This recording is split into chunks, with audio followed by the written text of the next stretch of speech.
back to the office. All right. Hi, Jeanette. Hi, guys. Hi. No. Good evening. They're all coming in, Don. Yep, they're coming screeching in at the last minute. Mm-hmm.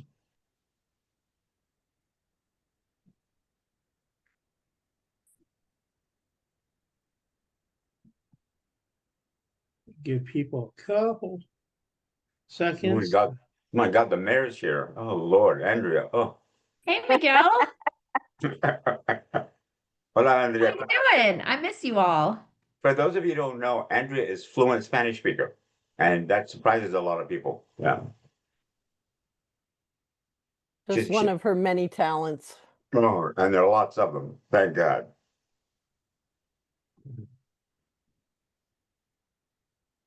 I go to Stanford for some treatments after my bone marrow transplant. I keep asking for a facelift, and they laugh me out of the building. I don't, I'm taking that very personally. I don't want. I just want to be freshened up a little. Yeah. They laugh you out of the building because you're so handsome, see? Oh, thank you so much. Oh, I'm gonna give you $5. I don't want. All right.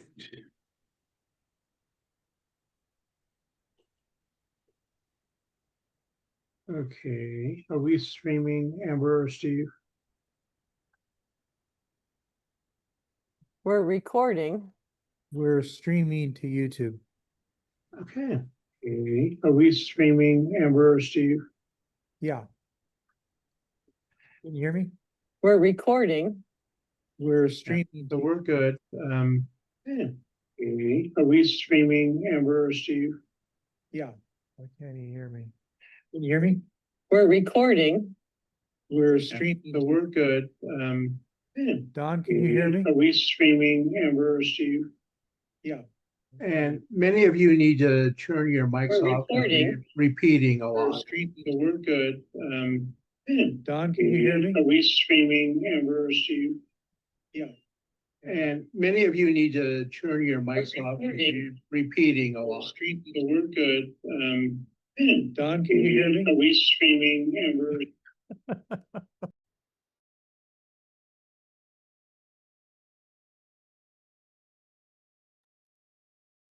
Okay, that was fun. Welcome, everyone. Thank you for joining us on this balmy June evening.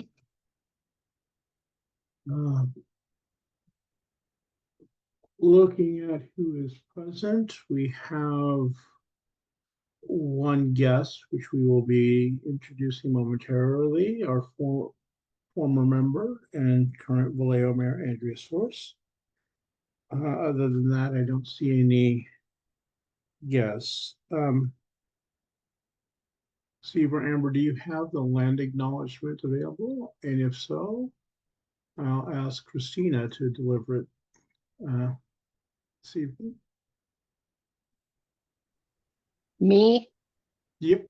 Okay. Land acknowledgement. We pause to acknowledge that Solano County Democratic Central Committee of the Democratic Party sits on the land of, I don't even know how to pronounce that, Mohawk and Patwin people. Is that right? Can someone correct me if I'm wrong? We remember their continued connection to this region and give thanks to them for allowing us to live, work, learn, and pray in their traditional homeland. We offer our respect to their elders and the Miwok and Patwin people of the past and present. Thank you. I most often heard it as Miwok, but I couldn't tell you if that is correct or not, so I won't presume to be correcting you. All right, I don't see anybody who needs to take the oath. Let me double check. I think we covered that last meeting for our newest members. So the next item is the approval of the May 2025 minutes. They were sent out earlier today.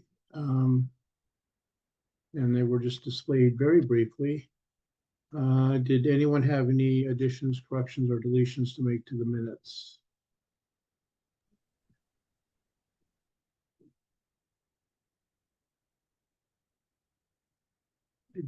Don't see any hands up, so I'll entertain a motion to approve the minutes.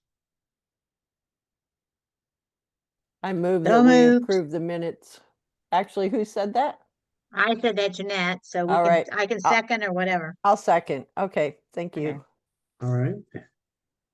Okay, do we have a poll ready to launch on that?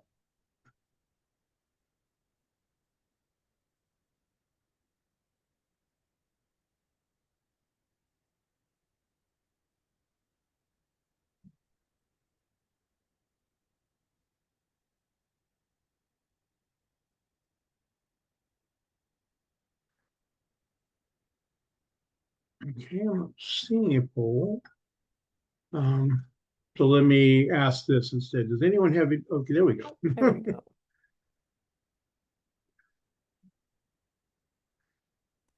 As they say, patience is a virtue.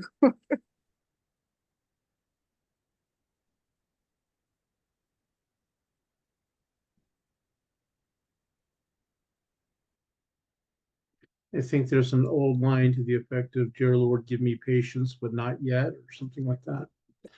Yes, I know that one too. That was good. All right.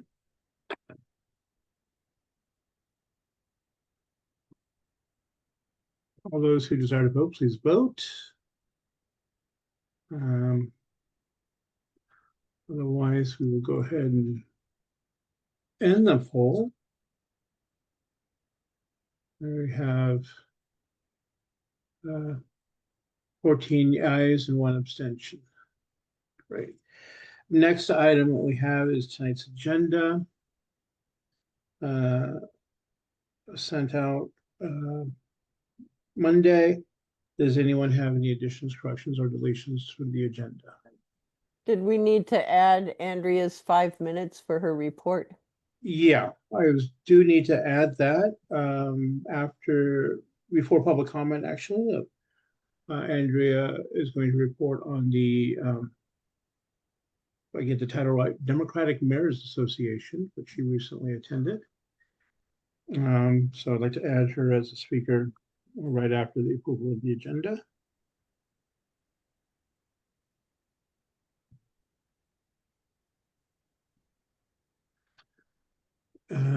With that,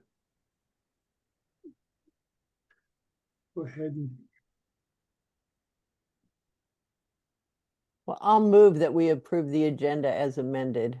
and I will second that. So we're nice and Thank you. clean. Yeah.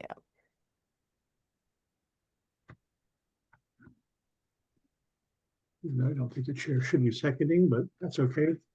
You can put Lynette Henley down as the seconder. Okay. Thanks. No problem. I just couldn't get off of off of mute. Right.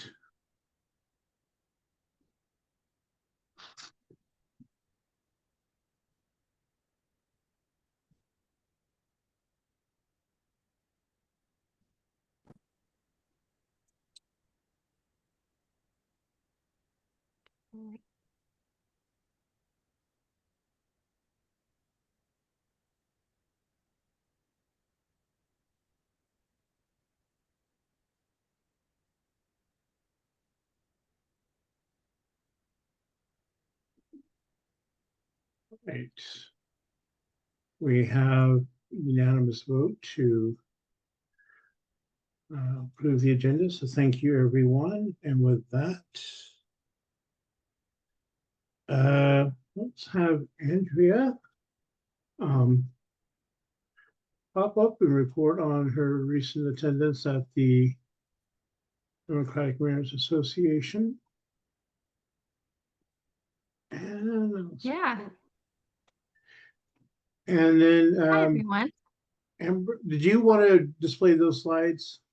Yeah, I got my hands on them, so I'm happy to do a share if you'll let me share. Okay, Amber, if you could give or Steve, whoever has the controls, allow Andrea to share her slides.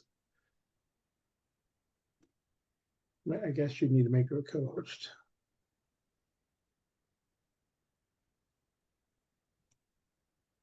Amazing.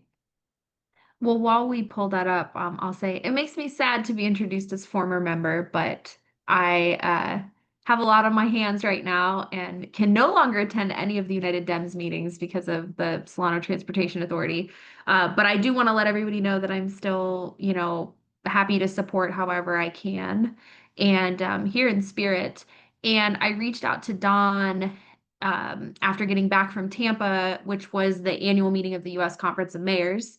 And I just felt we had at that conference, U.S. Conference of Mayors is a nonpartisan organization for mayors in cities over 30,000. And it's actually really an amazing organization. They're doing a lot of advocacy at the federal level and pass resolutions, many of which do push back pretty hard on the Trump administration and some of the stuff they're doing, but they do it from a very bipartisan. The conference is bipartisan, so it has a lot of clout. I think right now, and the new president of the U.S. Conference of Mayors is a Republican. It's got a nice kind of blend.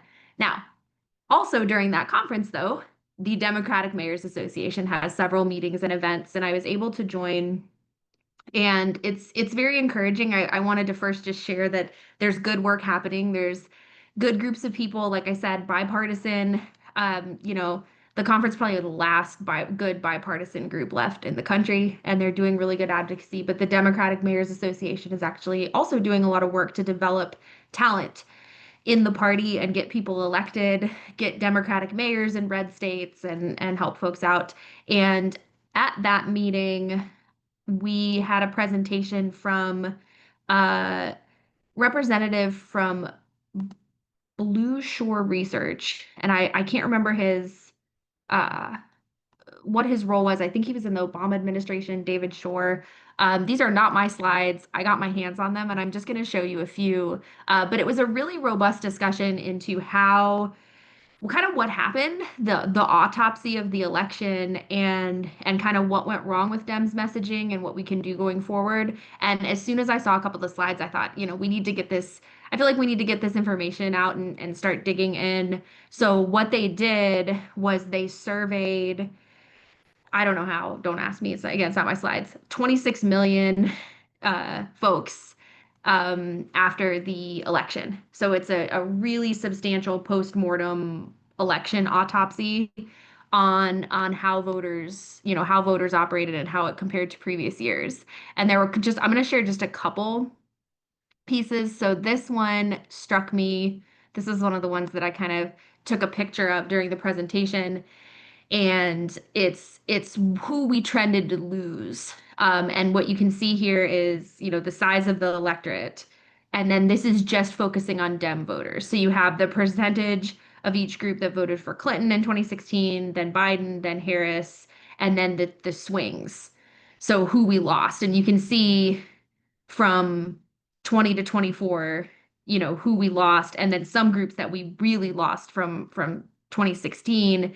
And it's voters of color. It's not white voters, a little bit black voters from 16 to 24, but it's really the kind of moderate and conservative Hispanic and Asian voters that swung away from Dems in the most recent election.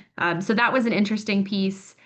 Didn't gain ground really in any group, which is not good. So that segued into and again, so I asked Don, I said, Don, I probably need about 5 minutes, and then I got my hands on the slides. So I could have taken way longer with these slides now that I knew I got them.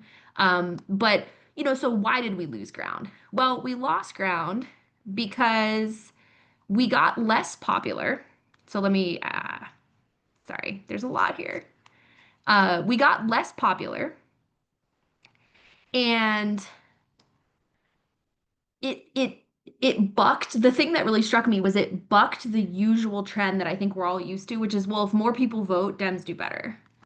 And in this case, it was actually more people voted and we did not do better. So based on who voted in 2022, if everybody that voted in 2022 had voted in the presidential election and that was it, Harris would have won. Instead, Trump won. If everyone had voted, that was registered, he would have won by even more. So he would have still won the popular vote and he would have won by even more. Okay, so why?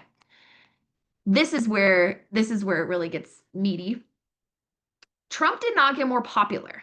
So Trump was the least popular. He actually got less popular. His presidential favorability in the exit poll was worse than it was in 2020.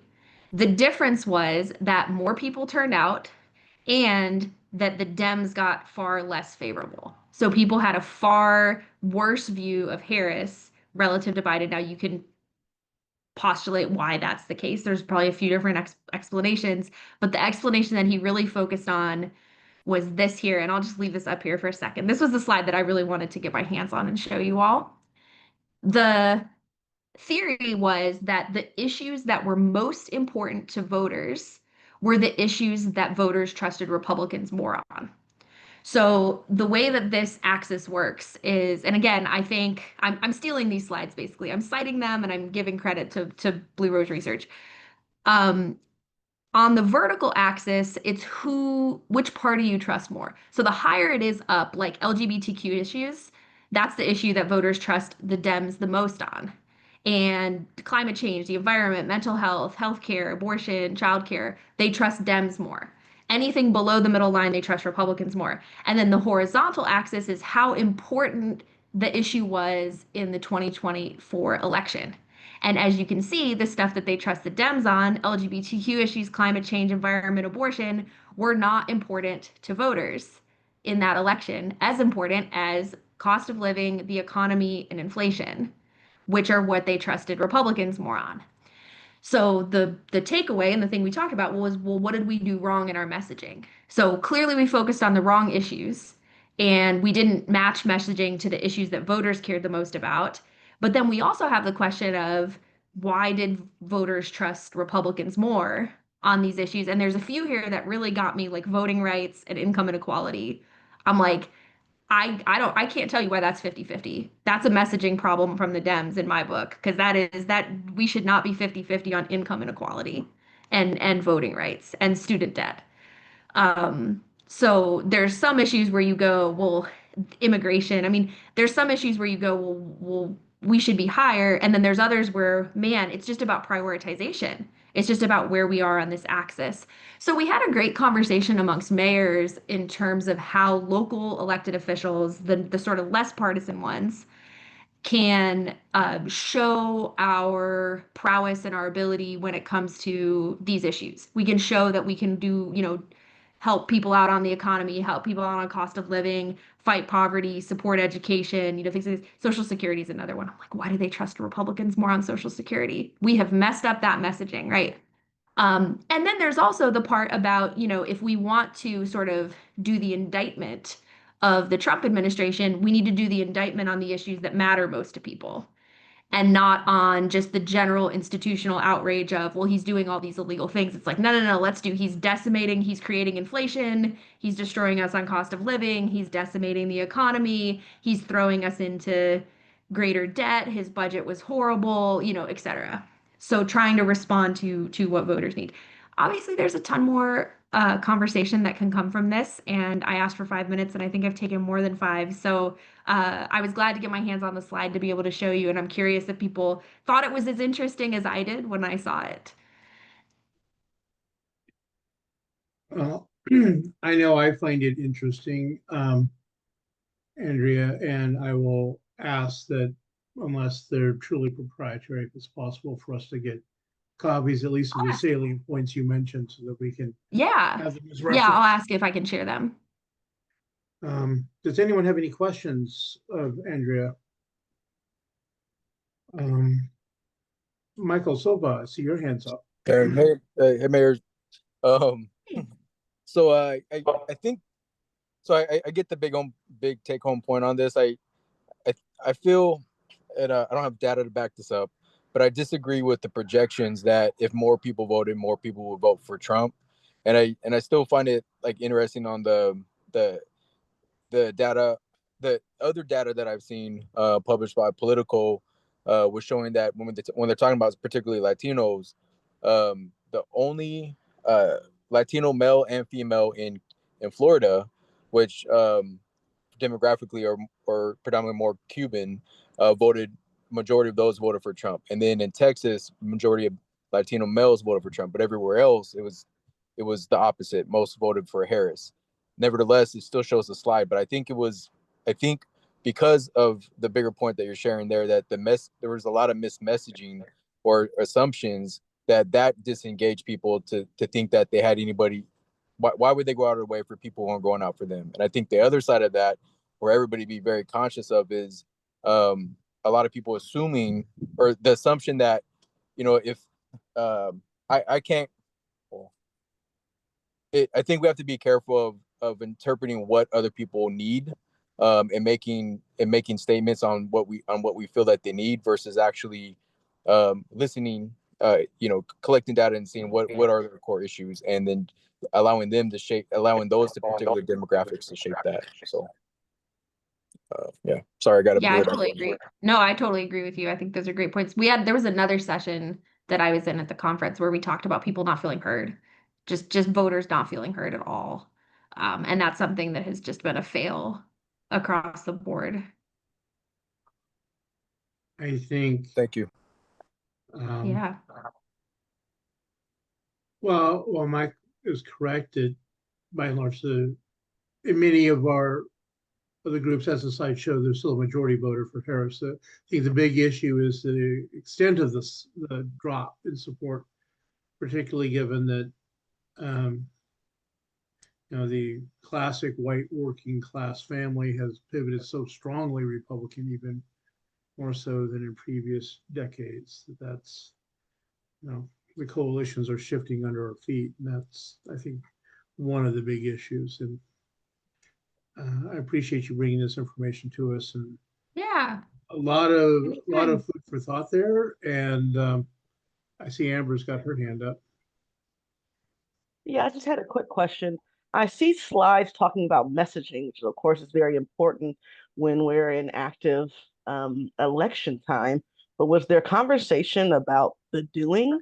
So in the other 3 years, what actually is being done that people, that is not in line with what's popular with the base, or, where people don't feel like, okay, you come around every 4 years asking for my vote, but what are you doing in between? Like right now we have Trump in office and we have our Democratic leadership asleep at the wheel, not signing up to, push back on him, not signing on to impeachment resolutions, et cetera, et cetera.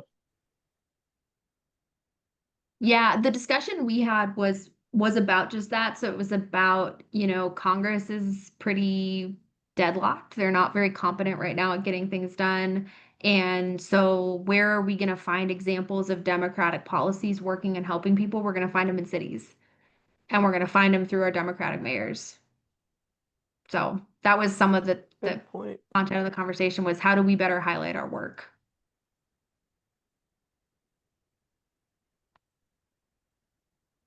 Now, New York is going to throw a wrench in that. New York's going to be really interesting.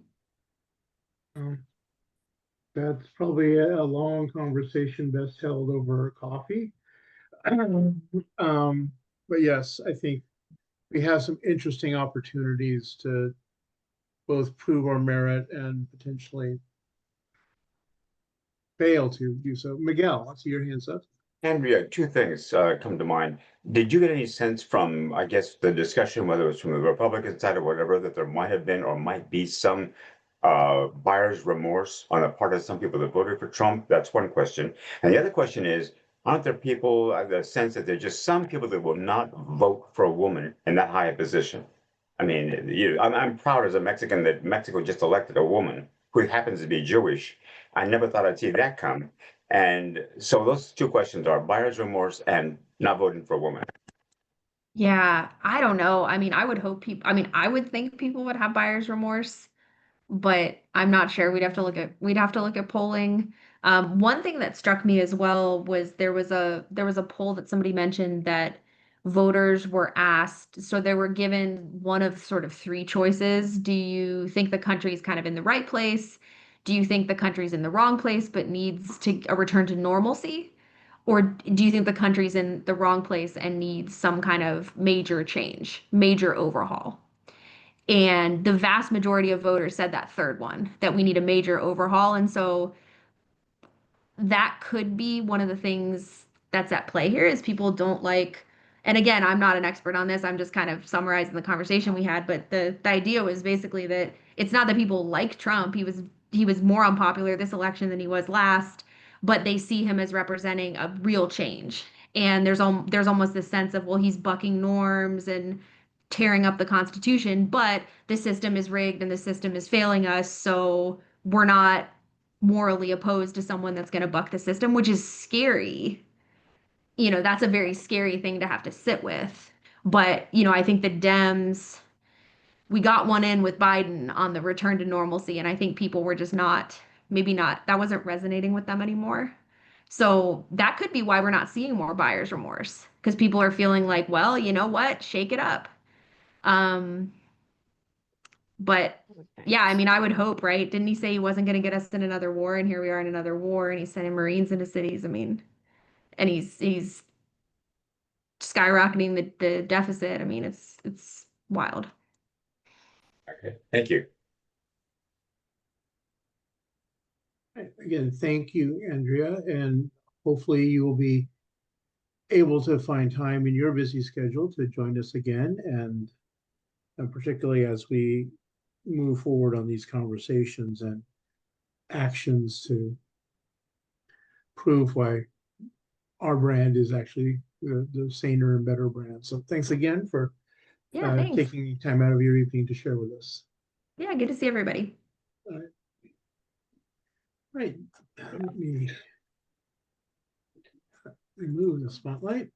Moving on, next item on the agenda is public comment for guests to the meeting.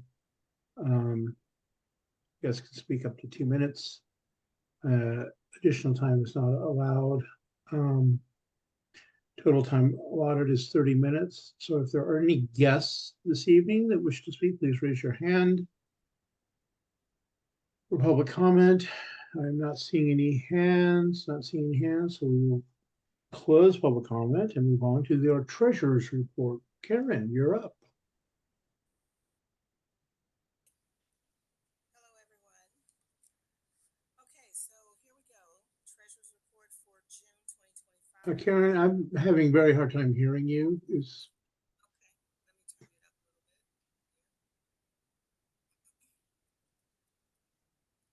How about now?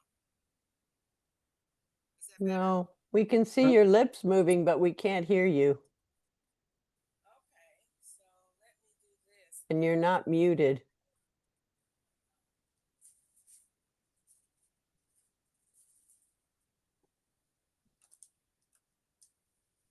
I'm going to try and get my...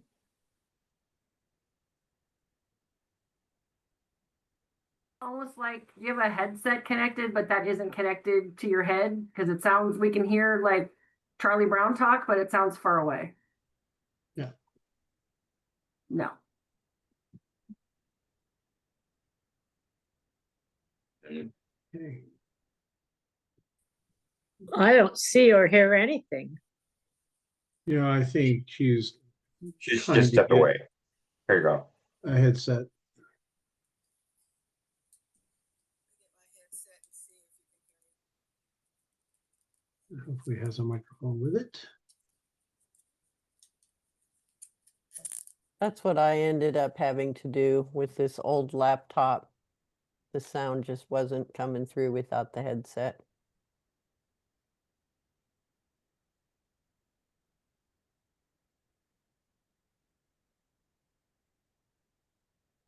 Technology is a wonderful thing until it doesn't work.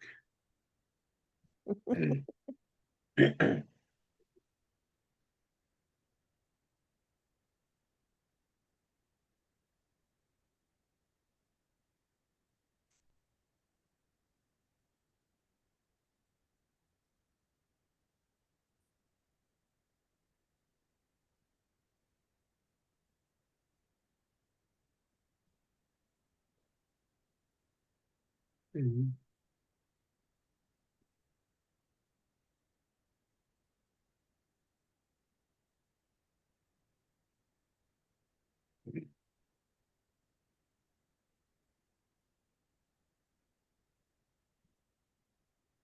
Okay, we might be.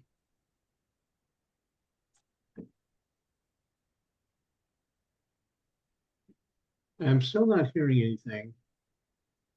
You might have to change your audio setting to make sure you're connected to that headset. She might want to go back, go back out and then come back in. Sometimes that works. Yeah, we still can't hear you, Karen. Yeah. I'm pretty sure it's her settings. Yeah, I would say, as Christina said, check your settings, make sure your microphone is feeding to your headset, not the laptop. Oh, here we might have something. It's better? Nope, it's not any better.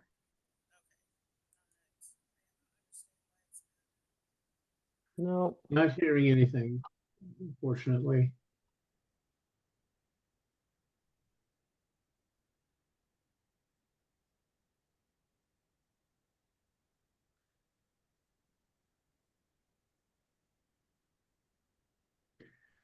Well, I don't know. I would say, Karen, perhaps if this isn't working, perhaps we'll follow Bonnie's suggestion, have you disconnect and reconnect. Because we're not hearing you. Yeah, exit the Zoom and then come back in, Karen, and see if that works. We don't hear you. So while you attempt to log off and log back in, we will put a pin, I think, in the treasurer's report for now. And move on to the other officers' reports. As I'm sure many of us will be reporting on the convention, that was the highlight of the last month for me. And while at the convention, I met with a number of other Central Committee chairs, and the general consensus is more peer-to-peer organizing due to a lack of clear direction coming out of state or national levels, and discussions to basically keep in contact with each other, building those peer-to-peer networks. Karen, did you want to try again? Because if you're speaking, Okay, can you hear me now? There we go. Yay! So let's jump back to our treasurer's report. Okay, so you can't hear me. Yes. Okay, good. I don't know what happened. Sorry, folks. Technology is strange sometimes. Okay, so we'll start with our federal account. Beginning balance was $12,348.51. We had credits of allocation transfer of $1,094.44, which brought our balance up to $13,442.95. We had some expenses, River City Business Services at $495.78, our storage unit at $153.99.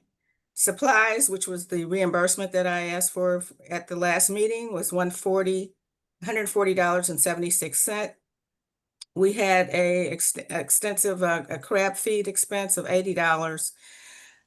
We had a new post office box now and location, which was $154. And then we had our communications mailing at $219, with total expenses of $1,243.53, which reduced our balance to $12,199.42. Looking at the state account, we had a beginning balance of $6,391.50, with contribution income of $5 and $150, with a total of $155, bringing our total credits to $6,556.50. Our expenses were Act Blue Bank merchant fees of $6.13. And then, of course, the allocation transfer that we transferred that money to our federal account, $1,094.44, with total expenses of $1,100.57. Our state ending balance was $5,445.93. When we combine that, our state balance, ending balance with our federal ending balance, we have a total of $17,645.35 in our treasurer. And that should do it. Question, Jeanette. That post office box, an annual deal, a one-time thing for a year? So what's happened with our post office box is kind of interesting. We had submitted a check for $105 last period. And for some reason, that check didn't get to, which was sent out of Sacramento, it didn't get to Fairfield for 38 days. So in that time period, they closed our mailbox and sent the check back. So in doing that, I went down, talked to the postmaster, and so since it was closed, and since we have limited people to go to the mailbox, I moved the mailbox to Rio Vista, and which is P.O. Box 428, and then paid the annual fee, and that's why we paid $154. It was Okay, gonna so then, it was gonna so it cost us. just changes the number. So what was the post office box before and what is it now? The post office box now is 428. And the number before. But it has to be Rio Vista then, yeah, Yes, Rio 428 Vista Rio Vista. 94571. Okay. And really, you don't get much in the post office box until it's like a fundraiser when people mail in checks. Is that correct? Normally, we don't, but then every now and then, because it's listed on our website, we might get something from individuals inquiring about the Solano County Central Committee. All right, thanks. Mm-hmm. Any more questions? I Okay. do. Okay. I just can't find my hand. What was the $150 donation for? Donation for you're talking about in our in the state account, there was a $150 donation. I'm just yeah, curious. from Green Heiferin, and it just came through Act Blue as a donation. Oh, cool. Okay. Yeah. So we accept all donations to when we can get them. So yeah. That was it. So thank you, everyone. Remember too that if you need to, the donations are on the for the state account and for the federal account are listed on our websites, are listed on each and every report that I give. Thanks so much. Yes. Thank you, Karen, that You're report. And I'll just follow up and say, over the past few events, we have encouraged people to send, for our big events, and people who are making contributions, we ask them to send them directly to River City and CCU with a notice so that there are no delays in that process. So when the next event comes up, please, follow the instructions that Karen sends out about when and where to send your checks. Okay, thanks.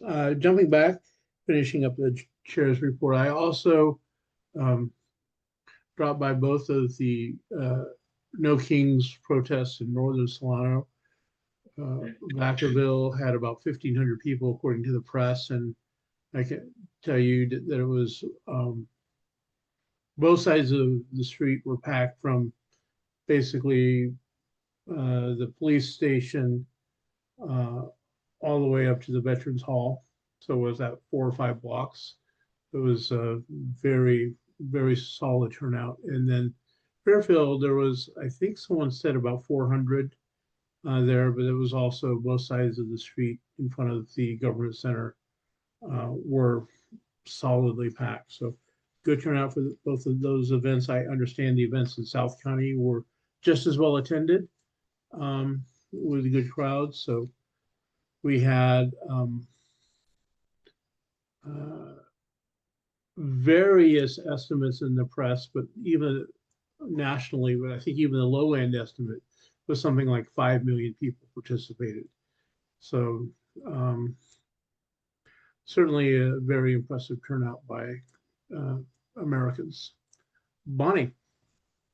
Yeah, I wanted to comment that Fairfield made it on Rachel Maddow.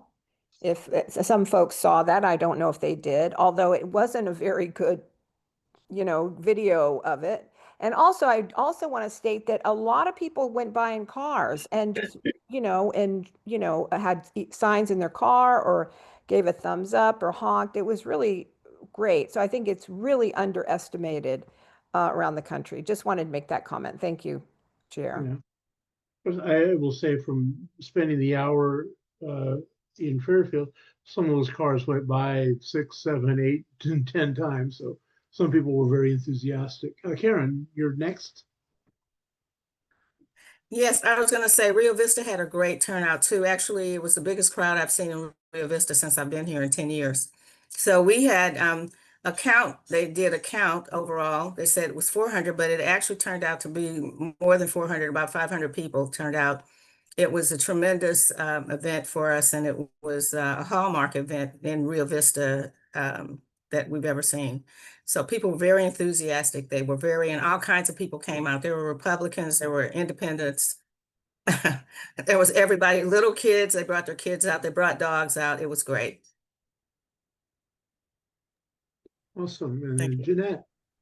And I will say that in Vacaville, I went on both sides of the street and talked to a lot of people, and a lot of people said this was their first time they'd ever come to anything like that. So that is where we need to capitalize on that. So the Northern Club has these little business cards that have information.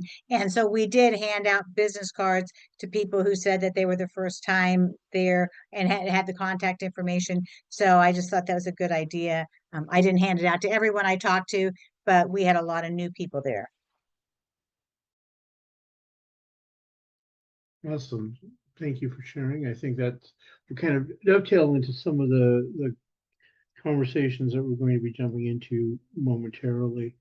I think that's all I have in my report for right now. So I'll jump to our Northern Vice Chair, Bernil. Do you have anything for this one?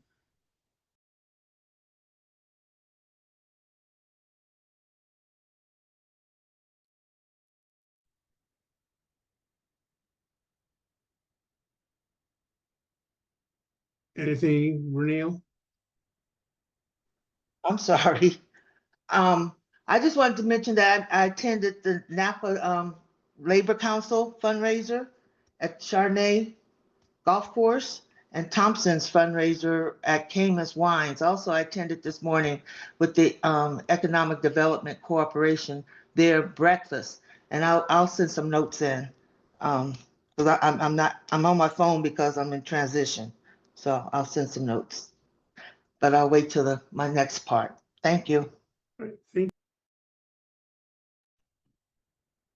don't do not see our Southern Vice Chair with us. So Secretary, did you have anything to well, she's not with us, and Paula will be reporting momentarily as parliamentarian. So I will go to Amber and Steve for now. Information. Anything to report this month? Yes, so I don't want to get ahead of our agenda item coming later in the meeting. And I also don't want to step on Michelle Pellegrin's toes because a bit of what I'm going to discuss overlaps with the communication committee. So I'm just going to talk about the meeting that Steve and I had along with Joseph Hayden, meeting with the website, the people who are responsible for the websites of the different Democratic clubs. We're trying to get everyone together so that we can make sure there's continuity in our message. We talked about our website being the main website where we have community events that are going on as well as central committee events that are happening, and making sure we're sharing that information on the websites of our various clubs and making sure that information is getting disseminated far and wide. The other thing that we discussed is this more of a long-term project of overhauling our website so that it is more user-friendly. We have a lot of information on our website, but where that information is stored is not exactly intuitive to everyone. And we want to sort of streamline the homepage so that people come there and they know, okay, click here for the join information, click here for event information. So there's not a bunch of stuff on the homepage. So that's a project that we're going to be working on. Where when Steve and I originally came on, where we're voted in April, it was discussed about having a information resource team to help us out. There's a lot of things that we're responsible for. We especially need help with the social media aspect. I know there was at least one person at the time who mentioned that they would help, but if anyone is interested in joining our team, please let us know. And we're not looking for people who are just technically savvy, so don't worry about that. When it comes to the social media aspect, I also need people just to help me to know what's going on. Content creation is not my strong suit. So if there are people who just have their, ears to the ground and are hearing about events or say, hey, we should be, posting about this, or here's something interesting that the Contra Costa Democratic Club posted about, maybe we should post about that as well. That information is useful to us. So even if that's something you want to do, we could use that kind of help as well. So please reach out to myself or to Steve and let me know if you're interested in joining that group. We at our next meeting, which we haven't set that, we'll set that after our meeting tonight. We do have someone who's coming from the Solano Young Dems Club. And so for the other people who are on this call who are representatives of other clubs, please send a representative so that we can make sure that we're coordinating with your club as well. Thank you. Okay, thank you. Sounds very exciting, and I know a lot of the early work that I've seen is very promising. So I want to thank both you and Steve for all your hard work so far and all that you have signed up to do, as well as Joseph and everyone else that you have volunteered willingly or unwillingly in our efforts to move into the future. Okay, back to Paula. Is your parliamentarian hat on? Yeah, I don't really have a report for tonight. Okay. I will just say that we are still, after a year, waiting for the Rules Committee, State Rules Committee to act on our latest submission on bylaws. And aside from that, I think we will likely move on when schedules permit to an additional review of the bylaws. So that will be coming up in the months to come. So with that, moving on to our committee reports. Lynette's hand is Oh, up. Lynette, sorry, I didn't see you. No problem. Have we heard back from I think it was 3, possibly 4, provisionally approved clubs with the information that was requested? No, I haven't gotten anything. Okay, thank you. I have not either, so I'm assuming that they are diligently doing that and will submit in a timely fashion. I'm not overly concerned yet. Okay, moving on to our committee reports, Communications Committee. So Michelle. Okay, can you hear me okay?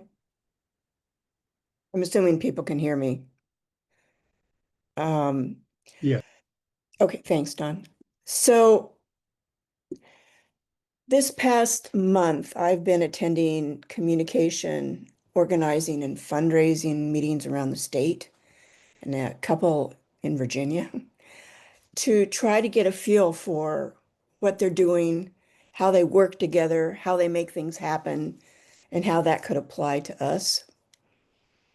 And so one of the meetings I went to was Riverside, and they had an election yesterday. I don't know if people know about it, but it was Trump that took their congressperson, a Republican guy, and appointed him to something. And so there was a special election yesterday. And it was like a primary. And it was really fascinating because there were 3 Republicans and 1 Democrat in a county that's majority Democrats, and this Democrat could not get 50%. And in fact, he came in second. So there will be a runoff, but it's the kind of thing you start to ask questions. What's going on? What's going on there, right?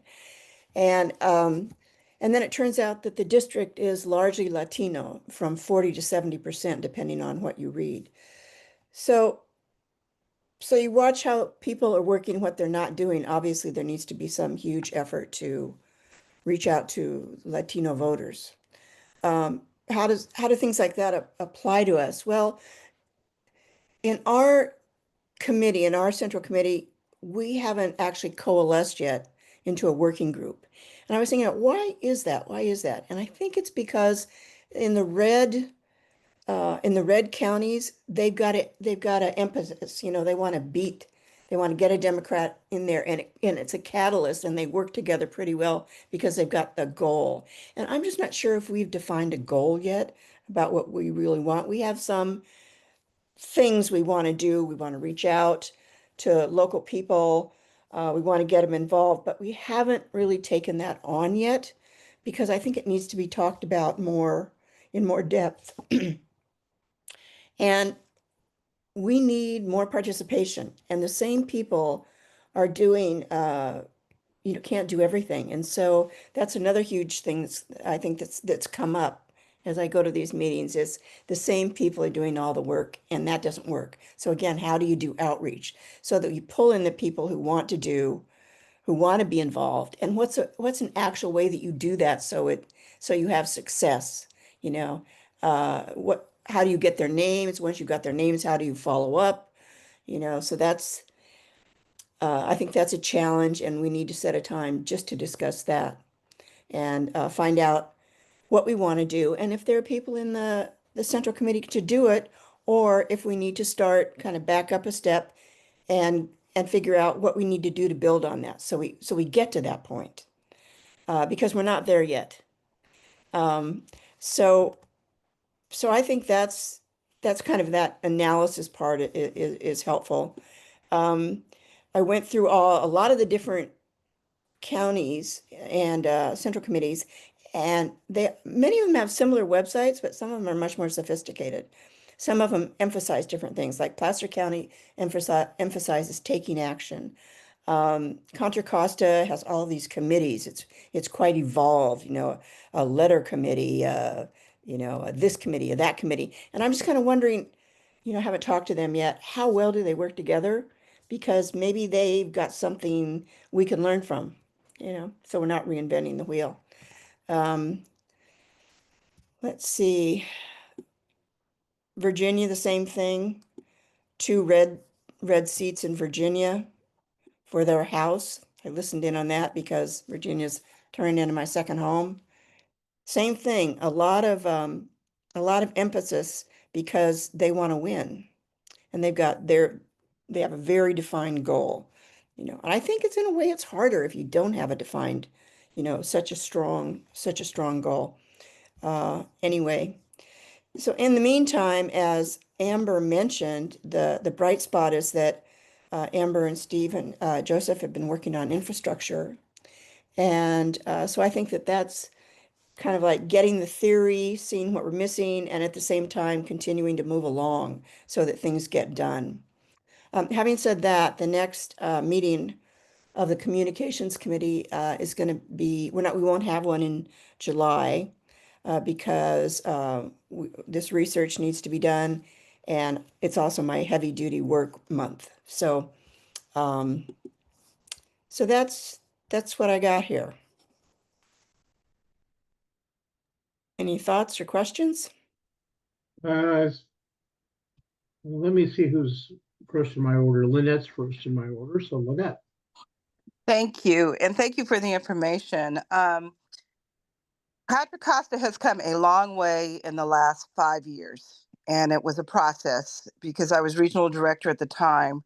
They had a lot of dysfunction going on, but under the new leadership, and I think as a general central committee, they said, we fought each other enough. We need to organize and start reaching out into the community in a very different way.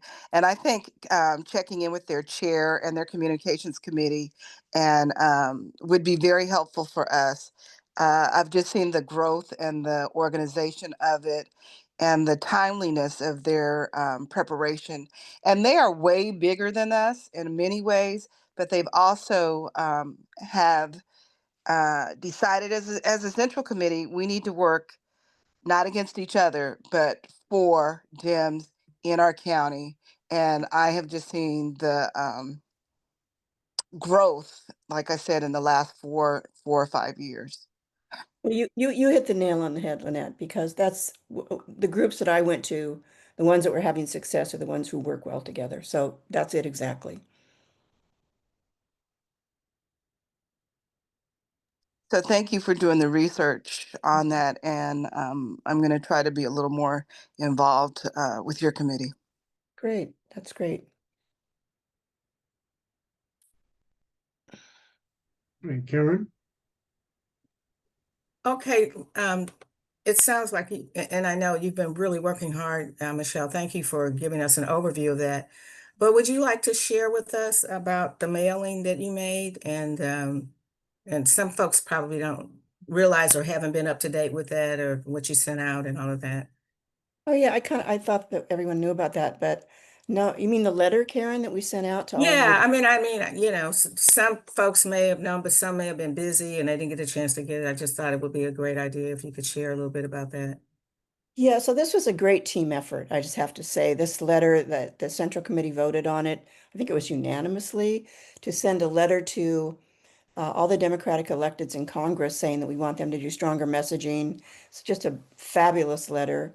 Um, a group got together and edited it, and Don looked it over, and then people got together and had this little lunch and did all the labels, and I don't know, 270 of these things got mailed out. So congratulations, Central Committee. That was pretty good. Thanks, Karen.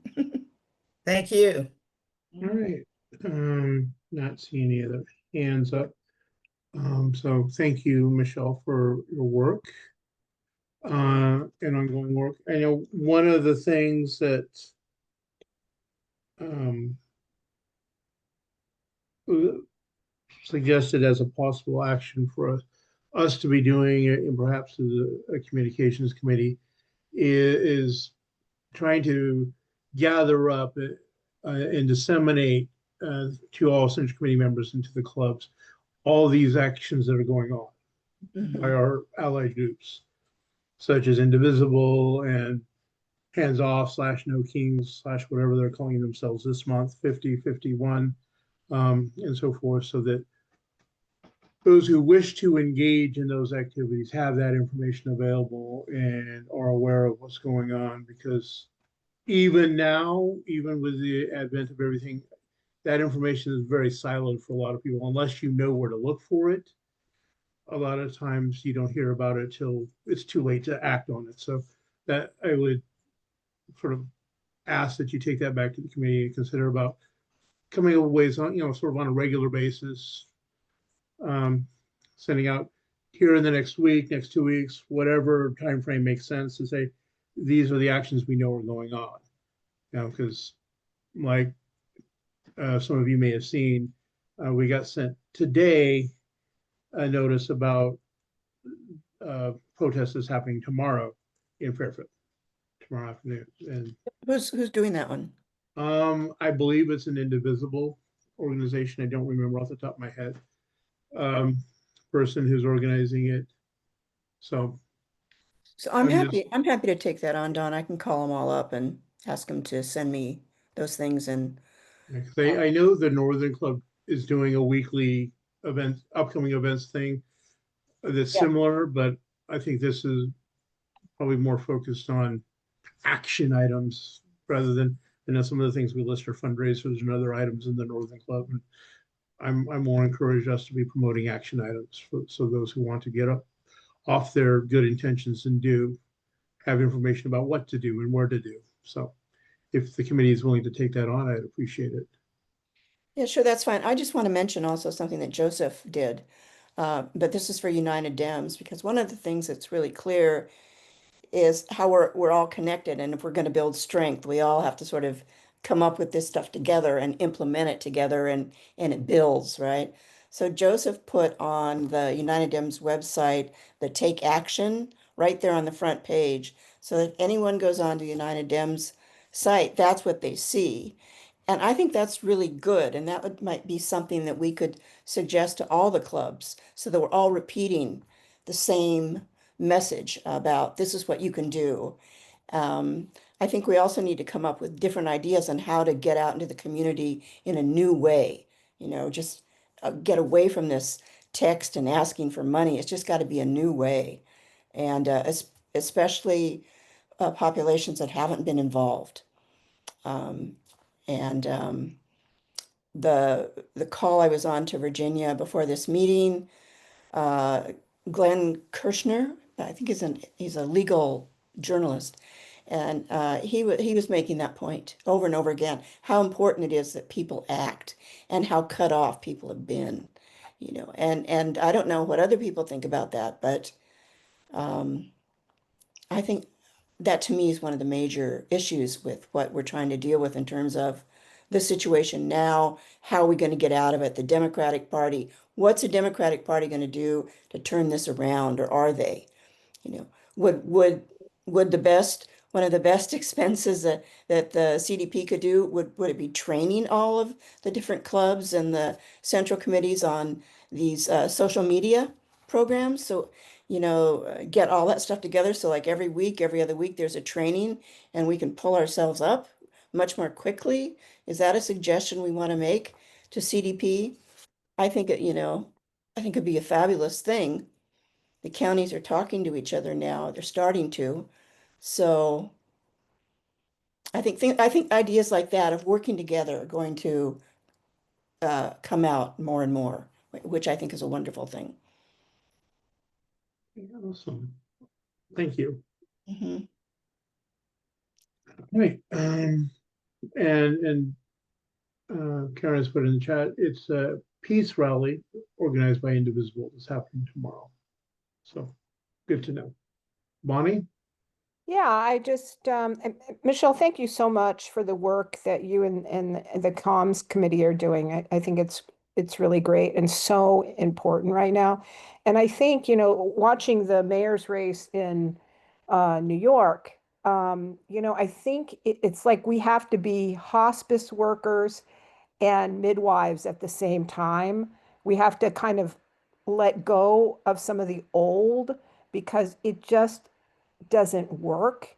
And really, and we're so worried about being like too progressive or, as a party, we just have to know what really matters, people's being able to have a house or being able to eat or being able to be safe or have a clean environment and clean air. So I just think we have to, really let the old go and bring in the new. So I just want to make that comment, but thanks again. Great, thank you.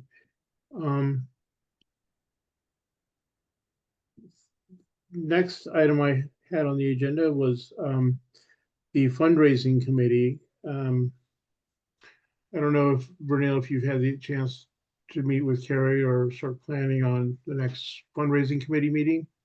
No, we have not met for a fundraiser, but we know that we need a summer fall fundraiser, more so a fall probably fundraiser.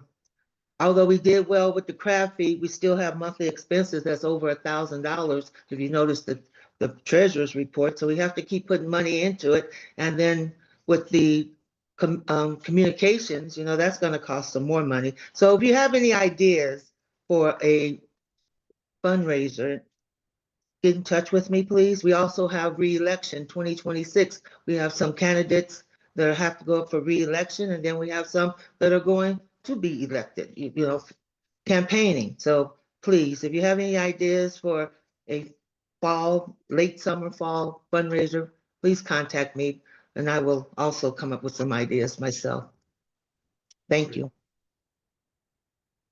And once those events are identified, I'm sure that Vernell and Carrie And everyone else will gladly welcome volunteers and participants in the fundraising committee. Michelle, see your hands up? I have a question for Vernil and Carrie. Well, Carrie's not here. Vernil, what about little things that aren't quite, such a big, Right, yeah. more like the club level? What do you think? Yeah, anything that brings funds into our treasury. It doesn't have to be an over-the-top event. It could be a small event. It could be a digital event. So anything that bring in funds legally, yes. Well, Jeannie White's the master at thinking up those things, in my humble opinion. Well, she's on my committee. Yay! She's on the fundraising committee. Okay. All right. Thank you. Thank you. Next up, legislation committee. Yeah, thank you, Mr. Chair. I hear in the chat the link to our bills. There we met and are asking, there are 4 more bills for consideration. They're kind of, they're not really at the very bottom, but they're towards the bottom after our watch bills. And there are 4. 1 is an opposed, 3 are support. AB 306, which is it basically it's a building regulations and state building standards. And I understand that we asked for an opposed position. It sounds good. I mean, it's to speed up building particularly after the wildfires in LA. The issue is it takes the power out of local jurisdictions to establish their building standards that might be better, or in say all electric versus, putting gas infrastructure. I mean, it's really a lot harder to put gas and electric infrastructure in new construction. And, some localities want to just do electric only, which is a lot cheaper and a lot quicker to do, a lot safer. So, I think that bill, even though I think it has good, it has good intentions, it still removes the ability of local jurisdictions to improve their own building standards. Plus, it allows for us to skip building standards at the state level for a couple of cycles, which is really problematic. There's another bill, AB 527, that it would help bring new technology around geothermal energy into the state. The traditional geothermal can be problematic in a number of ways, and this particular technology is totally different and doesn't have the same problems that traditional geothermal has. And because of regulations, it's hard to bring it here. But this kind of geothermal energy does provide round-the-clock energy production, and totally clean energy. So, and Sonoma Clean Power up in Sonoma, they want to do some pilot projects with this type of energy. They are sponsors of the bill. And so we, want to support that bill. There are 2 other bills, Hart and Limon.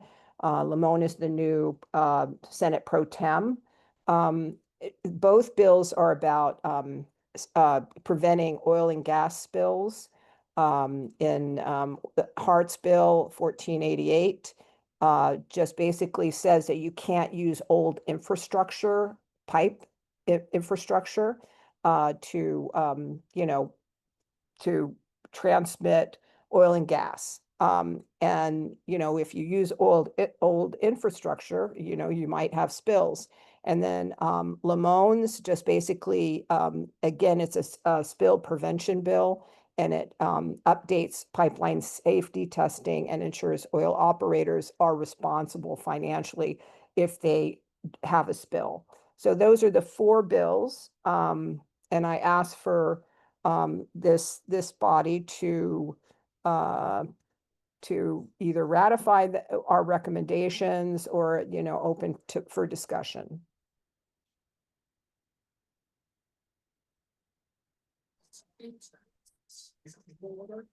Motion to ratify? Okay, who is that? Burchett. Okay, That. and Paula, your hands up. Yeah, Bonnie, what was the number of the last bill? I'm taking minutes. Lamone was SB 542. And then Hart is 1488. Okay. AB 1488, and there's an AB 527 and AB 306. Thanks. Okay. Lynette?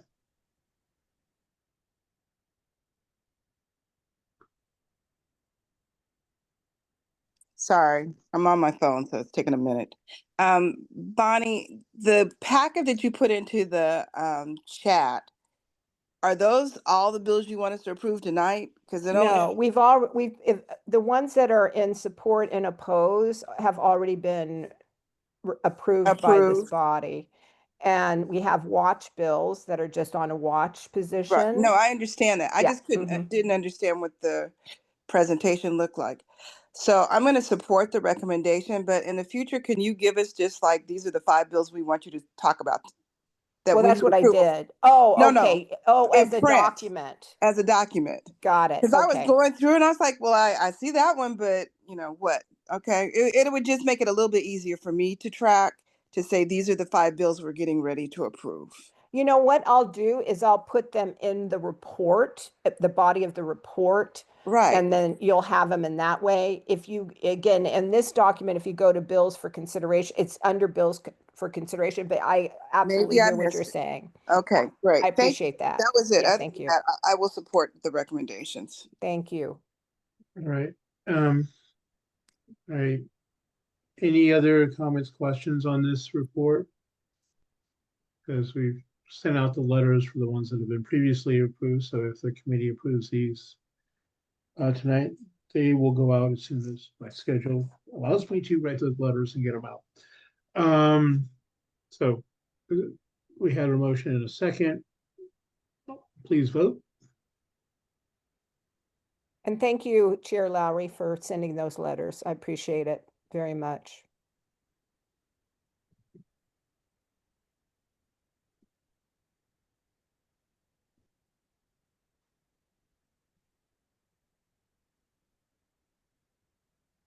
And while we're voting, Michelle, I see your hands up. Sorry, I was on mute. Did we take any action about AB 942, the one that wants to? I think, Dawn, did you send a letter in opposition? If we're in opposition, I sent a letter. Yes. Where did it go? I sent it to, as with all those letters, it went to the committee Author. as well as the author.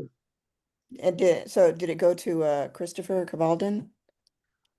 No, it goes to the committees that is being heard of in front of the authors. That's how the position portal works. And Michelle, what we could do is when we get to that point where it's for a floor vote, because I don't think he's in any of the committees that bill will be heard in.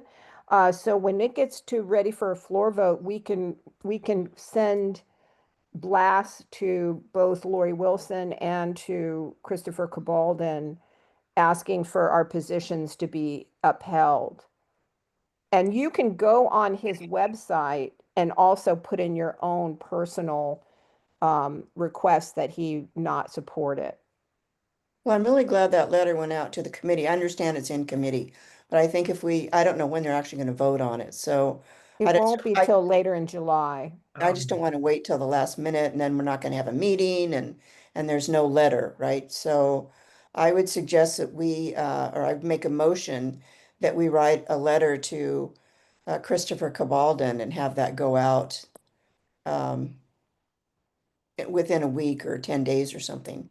But I think the motion needs to be made tonight so we can all do it. You know what we've done in the past, Michelle, is we've done everything by email where I've sent out to the whole committee our bills and a template to contact our assembly member and our state senator to when the time is right. I mean, we can send them a letter, but it may not even make it. When they don't even make it out of committee, it's kind of not necessarily, the timing is not right, but we don't have to wait until we meet as a body in person or on Zoom.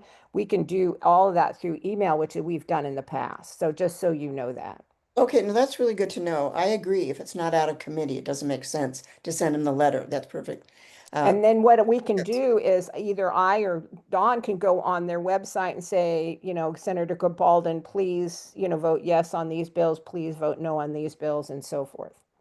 So I guess I'm just want to make sure that we've got our I's dotted and T's crossed in terms of the Central Committee okaying any kind of letter like that for you and Dawn to send to Senator Gabaldon.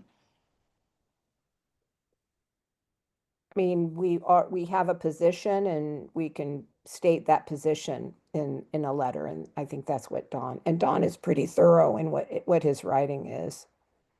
Okay, so can we agree to do that if the bill does come out of committee, that the Central Committee through Dawn sends a letter to Senator Gabaldon about 942? I will ask Monty to let me know if it does come to the floor. So if we have floor action items that needs that letter sent to our legislators. So And we let me sure know will when I keep do an that. eye on all these bills, Michelle, I promise. Well, that one in particular is, you know, I know Mhm. there's a lot of people who are really upset about that one. Yeah.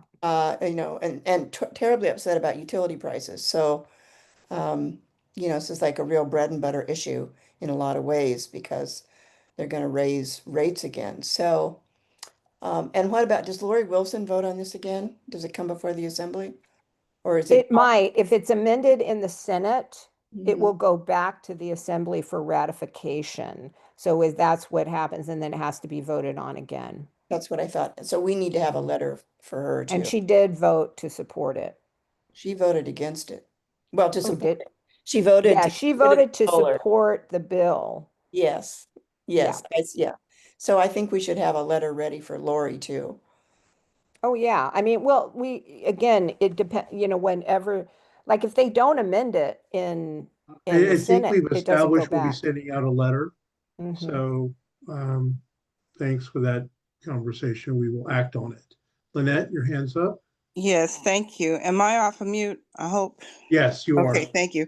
Yeah, I believe, and I don't know, Michelle, but they've been, Don and Bonnie have been on top of this and making sure that if a position that we have, our two our assemblywoman and senator are notified. And I mean, because I've gotten calls from Lori about, you know, why is the Central Committee on this position? So yeah, so we're safe. We don't need to have a motion to that effect because I think this is a functioning committee and our chair is very on top of our position as the Central Committee of what we want communicated to our representatives. So I think it would, to put a motion forward is somewhat redundant for me. Thank you. Regardless, if there are action items that we specifically want to make sure that there's a floor notice to our members, please communicate them to Bonnie. And so we make sure that that happens in a timely fashion. That's not just for this bill, but for any of the bills that we've taken a position on. So Thank you. All right, so thank you, and thank you, Bonnie, for that. Moving on to our business. First item I have is convention report. We've already talked a little bit about the convention. I will just add for those of you who are not aware, the incumbent statewide officers who ran for reelection were all reelected. And then I think I'm going to mispronounce her name, Deepa Sharma, I hope I pronounced it correctly, was elected as the self-identified female vice chair. And she was, of course, endorsed by the outgoing Vice Chair Betty Yee. So continuity was the name of the game at the state party level. My own personal perspective, we had very good speeches by Governor Walz and Senator Booker and DNC Vice Chair Malcolm Kenyatta. Many of the other speakers were endless variations on a theme. So, I think we got the message that the California Democratic Party is opposed to Donald Trump several times. And then I know there was a lot of energy and enthusiasm by several of the gubernatorial candidates. One of the candidates who I've not heard of before, Klubeck, I believe his name is, paid, I think, 200 people to wear his shirts and be at the convention. So I applaud those who managed to make $25 an hour in support of this candidate. Hopefully the check's cashed. Also, I will say that I did notice the candidates who chose not to have a presence at the convention, Antonio Villaraigosa being one. So, we see which candidates think the party's support is worthwhile and those who didn't, make the full course effort. And beyond that, I'd like to invite anyone else who has thoughts to share for the convention to chime in. And I see Lynette's hand is up.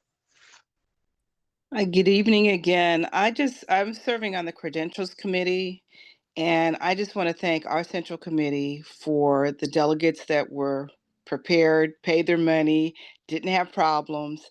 And I think we only had one proxy, maybe two, that were done correctly. They didn't have to chase Don down to get him to sign it. So many Central Committee chairs had to come through to fix proxies through the Credentials Committee. So I'm just letting our committee know, bravo, bravo. I was so proud. I said to the our vice chair, I said, nothing happened from Solano County. She said, yeah, I kind of noticed that. So thank you guys for doing that and being on top of it and making sure that our delegates were well represented. Thank you. That was it. And Don, you covered the speakers. And for once, we were in a place as the Credentials Committee to be able to hear all of the speeches this time. So that was good. Thanks.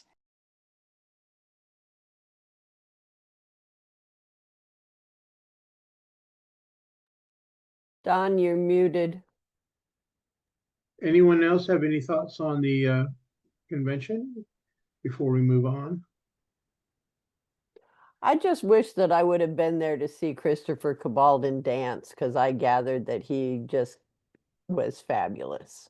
And I missed that. Fabulous. It was a blast. I have it on video if you need to see it, Paula. It's quite a performance. Well, maybe we'll save that for blackmail purposes down the road. The CTA and Senate party was fun. Yeah. Awesome. The next item I have on the agenda comes from some feedback from some members. And in line with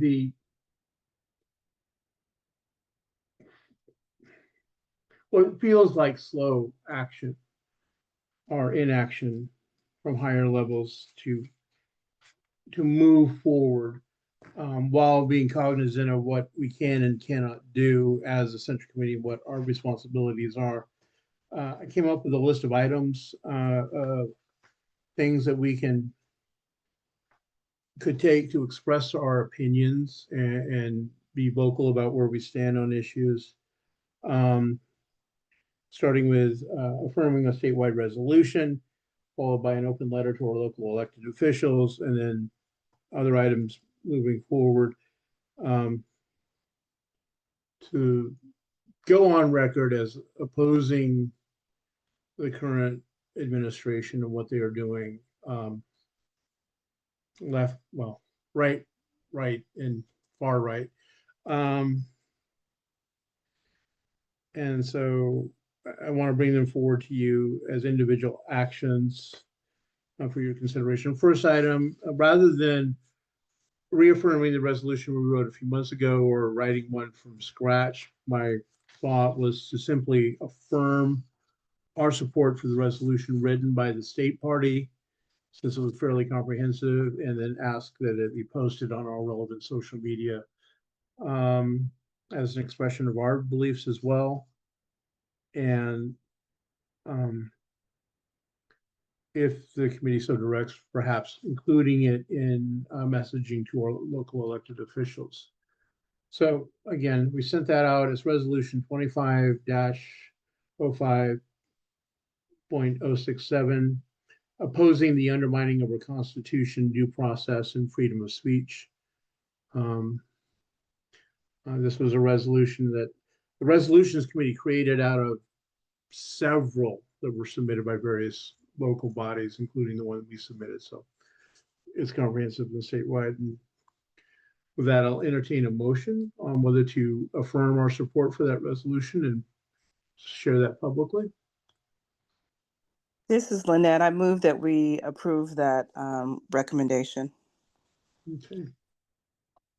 Is there a second? I see Bonnie's hand went up. I'll take that as a second. All right, any discussion?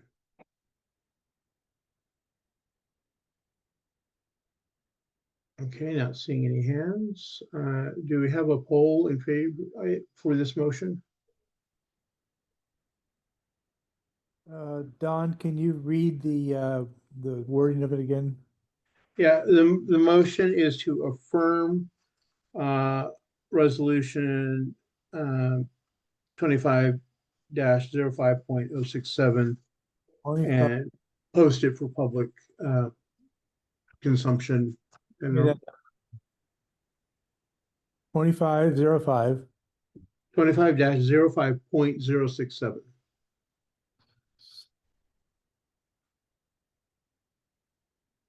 Okay, and if I put that up there, that's everybody knows what that means. Yes, that's a resolution that was again sent out with the agenda packet Monday morning, noon, I think.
Okay, we have, looks like approval, 14 ayes and 2 abstentions. So thank you for that.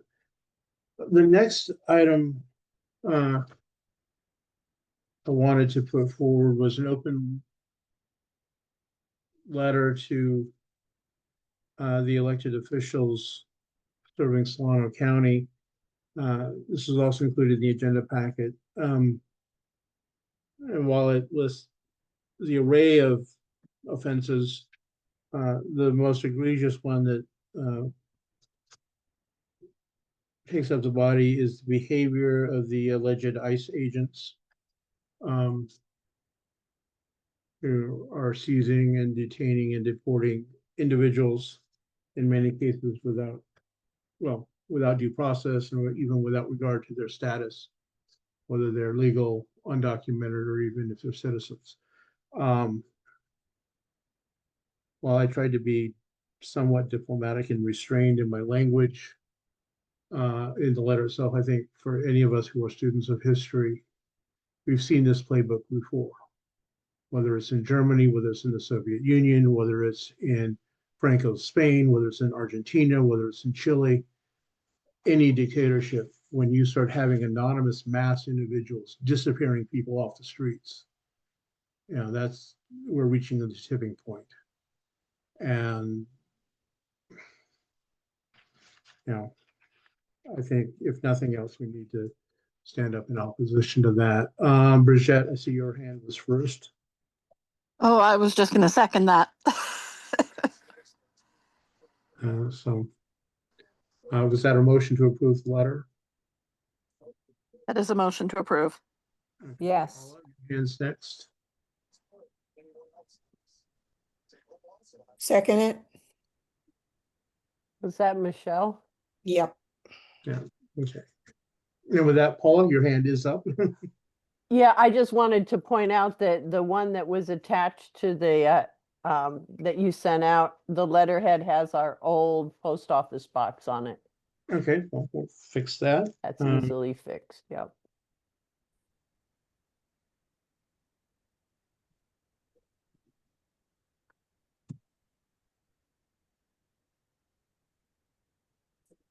Okay, so looks like no.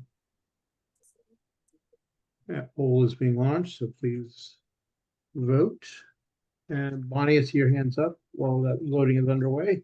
Yeah, I just have to say how egregious what's going on is. And I mean, it's unbelievable and so disheartening and painful. And we need to do whatever, even rapid response training. I mean, not as a group, but as individuals, to do whatever we can to protect our community members and the most vulnerable people in our society. So just, this is just such an egregious thing that's happening right now. I just have to express that. Okay. Michelle. Well, kudos to you, Dawn, for writing it. It's really good. And I'm proud of us for doing this. I hope that we can do it for other things as well, or maybe go beyond a letter. I'm not sure what that means, but again, yeah, it's fascism, and we need to be loud. Democrats need to be loud now.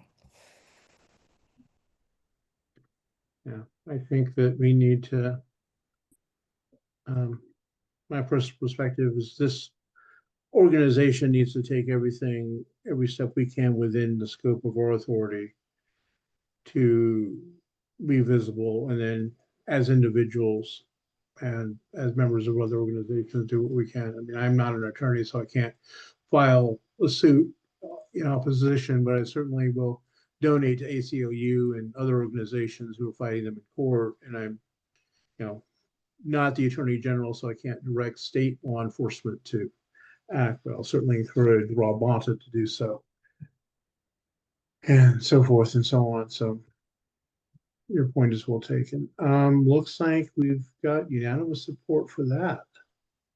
Thank you, everyone. So, Don, I recently read something that said that what was it that it said? It was something basically that that people, well, it's the idea really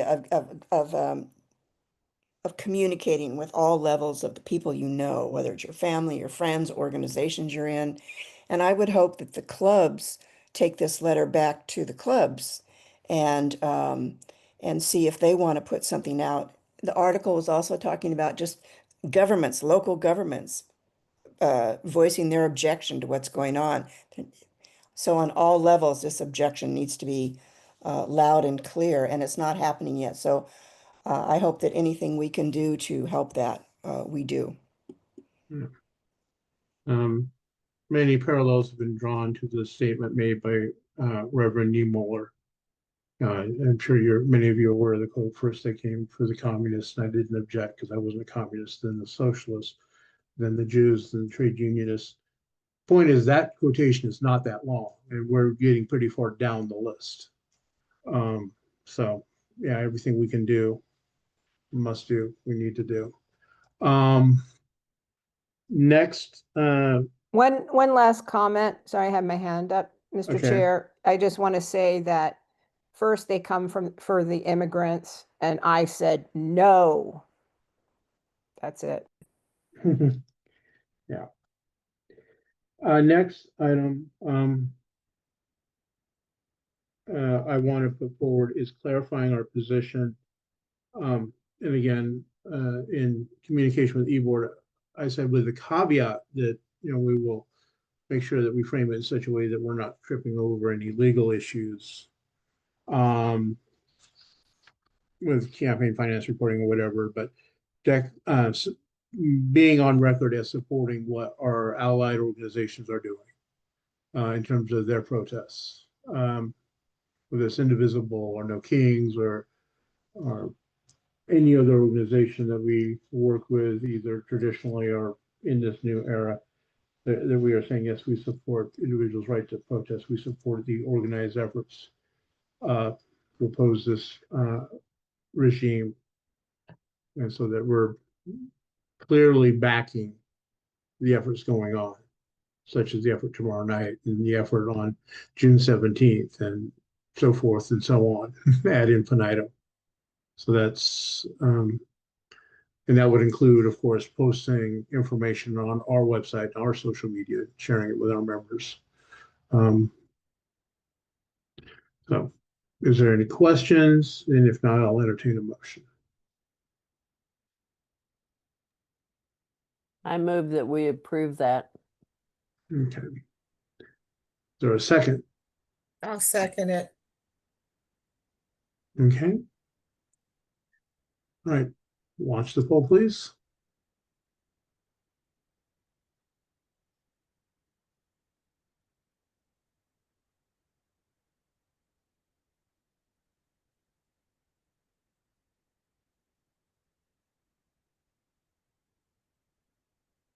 Don, does this mean that we're going to post all of these on our calendar on our webpage? I would certainly, barring an adverse opinion from our bookkeeper, our compliance officer, I would say yes. And I can't imagine that there'd be a reason to oppose it, but I certainly would like us to be sharing this information to the extent we can, so that people can, if they look on our website, they can see where these protests are happening, or at the minimum where they can find that information. Michelle. Didn't Amber work out a system for that? Rather an ingenious system so that we could post? We have our community events page, which lists some of these events with our disclaimer at the top that we're not endorsing, we're just sharing the information. Yeah. Cool. This would sort of allow us to remove that disclaimer, or at least water it down, and be on record as supporting these. Cool. Good.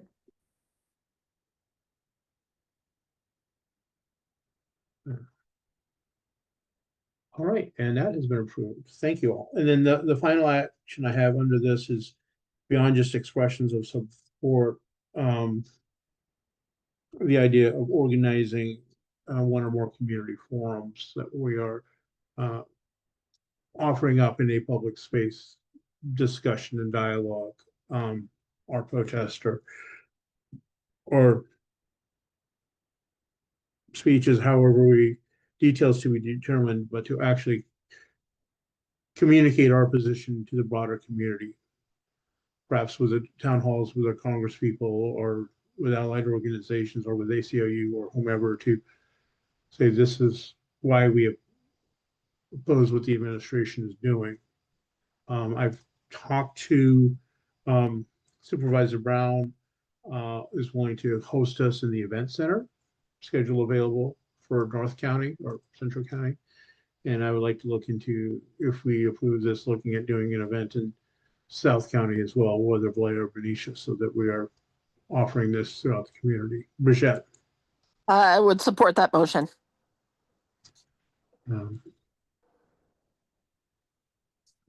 Enthusiastically. Michelle. So I really like the idea. The thing I'd want to be clear on, because I've been to a couple of these recently, and if there were a couple of congressmen talking, it was really boring. And what it missed was the public engagement aspect. I think people are dying to talk about what's bothering them and what really matters to them. So I don't know exactly what you have in mind on, but if it had a component of that, I think it would be much more successful.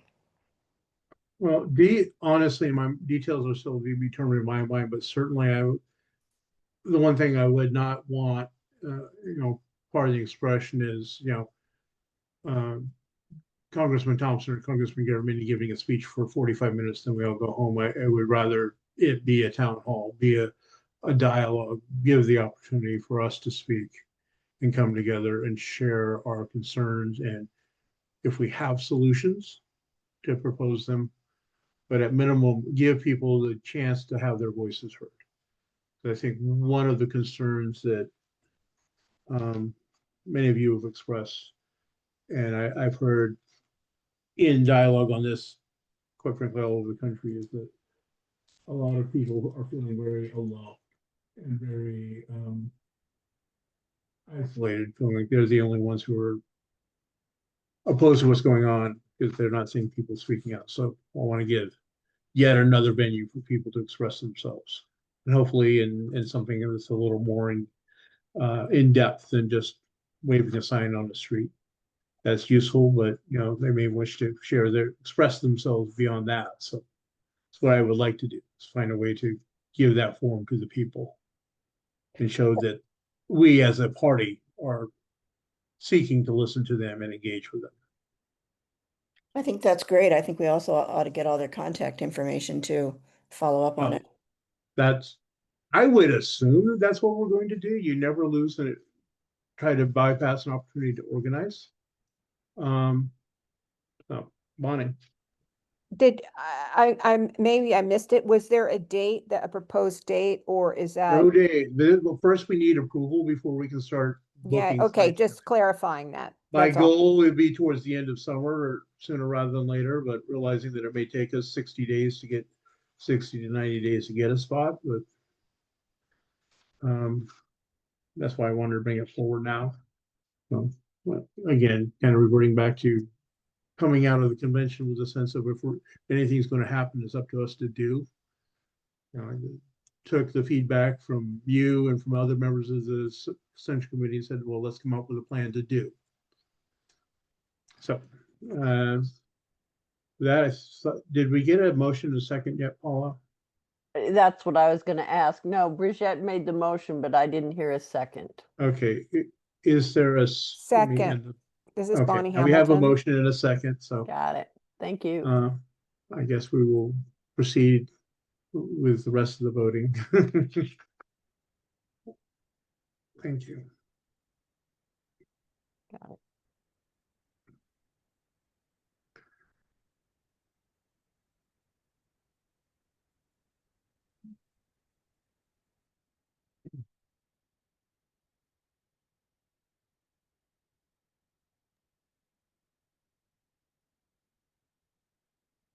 At the protests, there are all these people and they don't gather their contact information.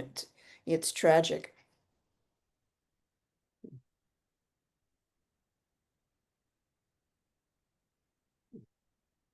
All right. Has everyone voted who's wanted to vote? Okay, we have 16 ayes and 1 no, so that motion is approved. I'd like to ask for volunteers to help organize this event. So that it's not entirely on the e-board to put together. I'll volunteer to help.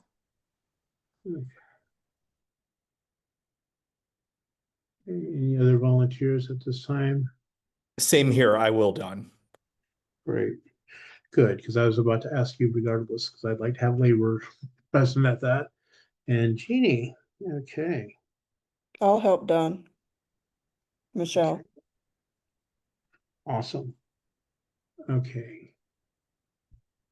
And if any of you feel compelled to volunteer after the meeting, please send me an email. And then I will, as soon as my schedule makes sense, I will send out a thing and we'll start planning this. Awesome. Thank you, everyone. Now, the final item, and I realize this agenda is going long, but we have a lot to discuss tonight. Pivoting from the immediate actions of the resistance summer items was the discussion of the longer term organizing for 25, 26. I had it, my thoughts, I broke it down into four of categories: community events, volunteer recruitment, voter contact, and then candidate recruitment and support. Under the community events, I had lists of things of us tabling at and working also not just the Central Committee, but with the clubs, tabling at farmers markets, community events where we can get in for free or low cost, having an organized presence at the various protest events so that we, either directly or through the clubs, are in fact gathering that contact information and hopefully mobilizing them for the future. Encouraging voter registration drives. I know some clubs do those from time to time. I'd like to sort of reinforce that notion of let's get out there registering voters as part of our activities. As we get closer to the events, the major events, whether it's Lambtown this fall or next year, Mayfair and the county fair and other big events, considering whether we want to have booths or tables at those events. That'll be an expense, but it's also an opportunity for us to be visible and to organize and to do that recruitment. And then,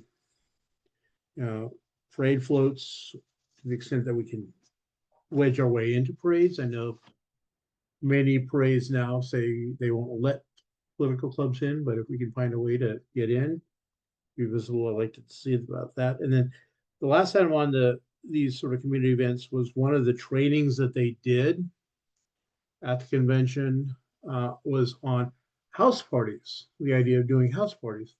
Problem I have with your training is that the goal of the house party was to ask for volunteers to host the next house party. There was no building up the ladder of engagement and moving beyond that. And of course, my goal would be to get us to get people who not just hosting house parties, but helping us do further voter outreach, man these tables, help us with canvassing when the time comes and all that. But that said, house parties in our neighborhoods might be a good organizing tool for those who are interested. So I want to sort of start by throwing out these ideas of community events and getting your feedback, your thoughts on buying in and how we can encourage our various clubs to engage in that activity on behalf of themselves and the party, so that we are,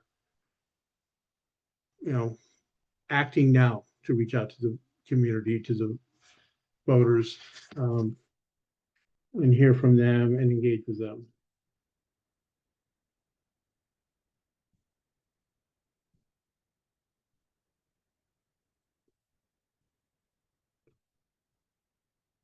I see there's a thunderous excitement over the idea of community events. I think they're a great idea. So, I think what we need to kind of focus on earlier rather than later is the chart that you made, I think for last month, that listed everybody who is going to be up for election in 26. yeah, and finding people to run for those jobs. that's part of the conversation in just a couple of minutes.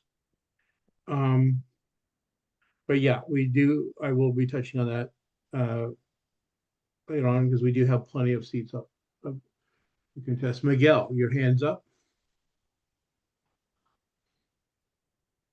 Yeah, house parties were kind of interesting in the beginning when I first came to Vallejo because that's how we all met, networked, and connected originally.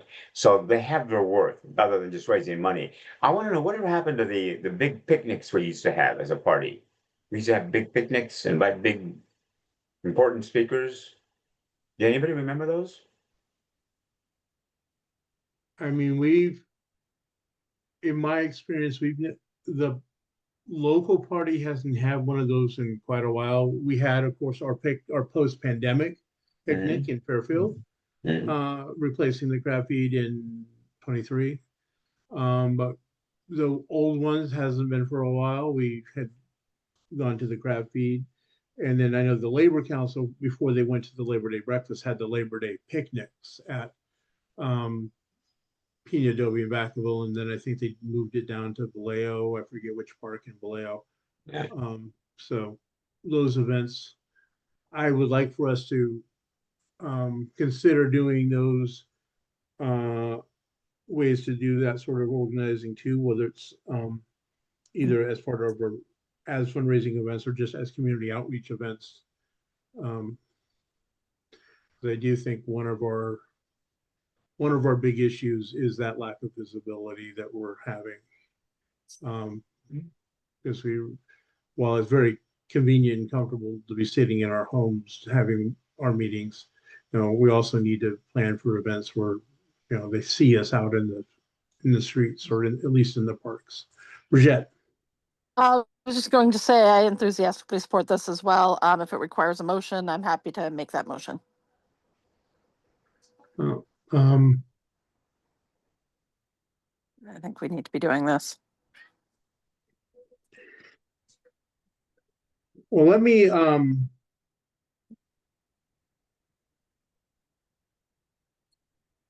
phrase it as this. I'm going to ask perhaps a motion that we meet with the clubs to strategize joint community outreach events so that we're sort of talking formally and at greater depth in here.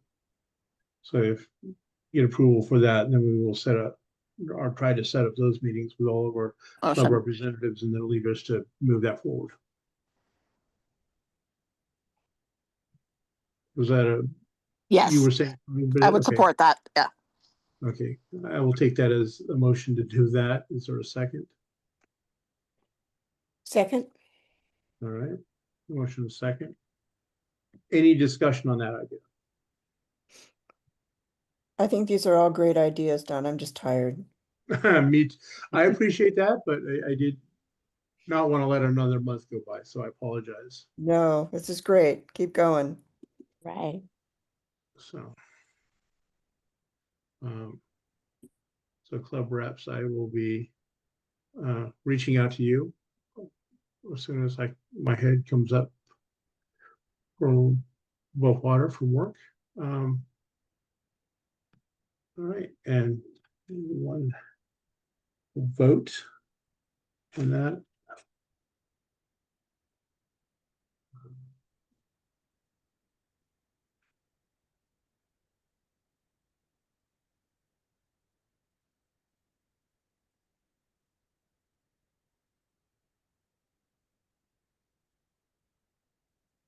And give it about 10 more seconds. And everyone who, okay. And the poll, and that's unanimous.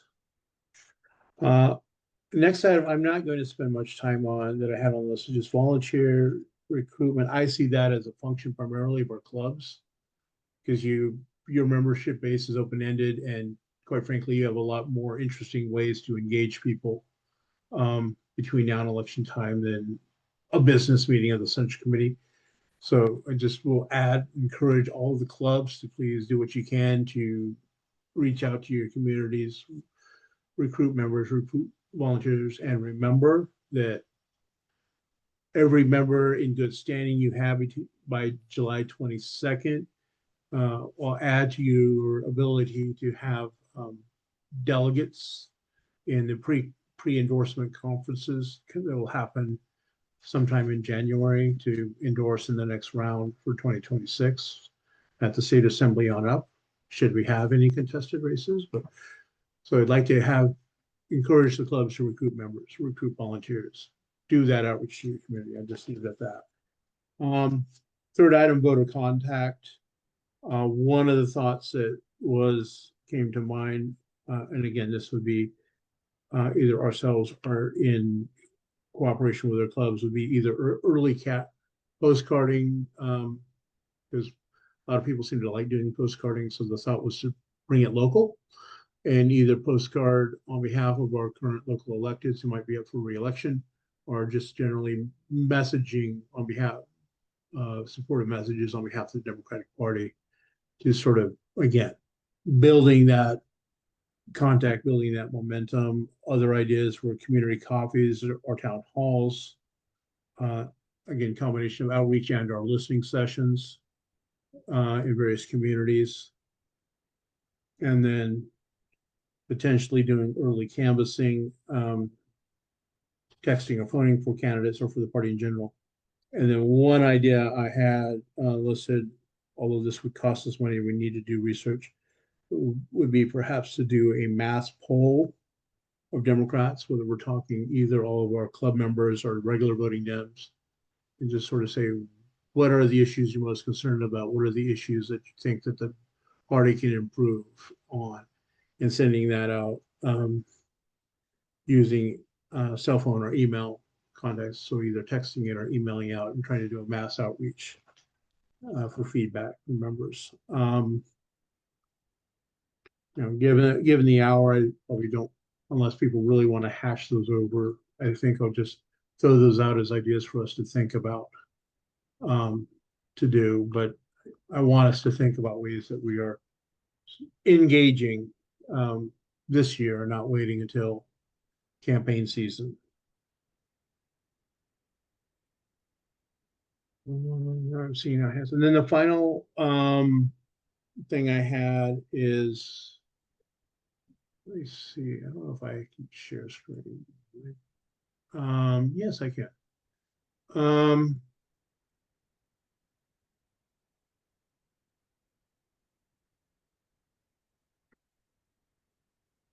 If it would let me scroll down.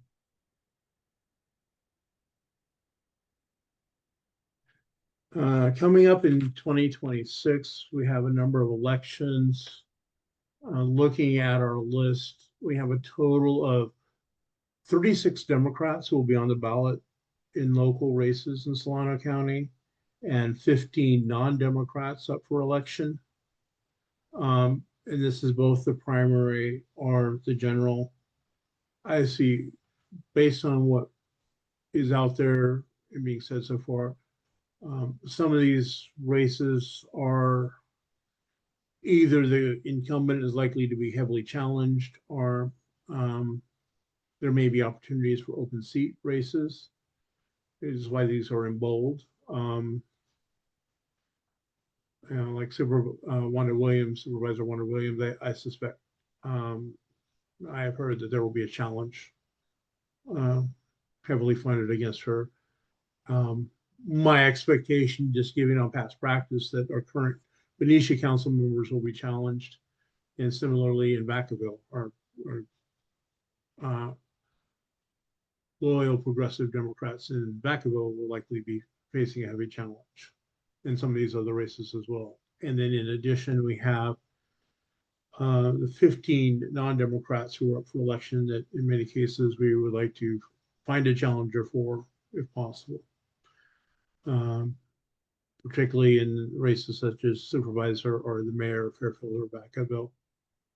And I would just add to that, this is not taking into consideration the possibility of retirements happening. Some of our current Democrats might decide to either step down or run for other office, in which case we need to find a new Democrat to run for that seat. So this is kind of what was being mentioned earlier, for us to be very much aware of, that we have these 51 seats that are going to be on the ballot that we will be wanting to work on and encourage people to run. Or in some cases, potentially we might need to have a come to Buddha discussion with some of our incumbent Democrats about their votes before we enter the endorsement season, because I know, at least personally, there are a few votes that have been controversial. I'll just leave it at that for now. So, this is what we're looking at next year, and this is not even contemplating any retirements at the upper levels, whether it's state legislature or Congress. So, kind of what we are aiming at. So, also want to encourage each of you as members, and then those of you reaching out with your clubs and fellow Democrats, encourage your local electeds to consider running for reelection or an open seat if available, and then encourage people to step up and run for those other seats. I will be putting out a master list shortly on that with this sort of update and then a little more detail. But as I was thinking about getting ready for this meeting, was going through what we are facing next year and the considerations that we have. Because while we're fighting the immense challenges that are going on right now, we also, the best way to reach a peaceful solution is to re-elect Democratic majorities up and down the ballot so that the policies are changed and in line with peaceful and democratic processes and not going to the solutions that other countries have had to use. So that's what I want us thinking about and what I want us building towards as part of our goals. So any feedback, any thoughts, concerns?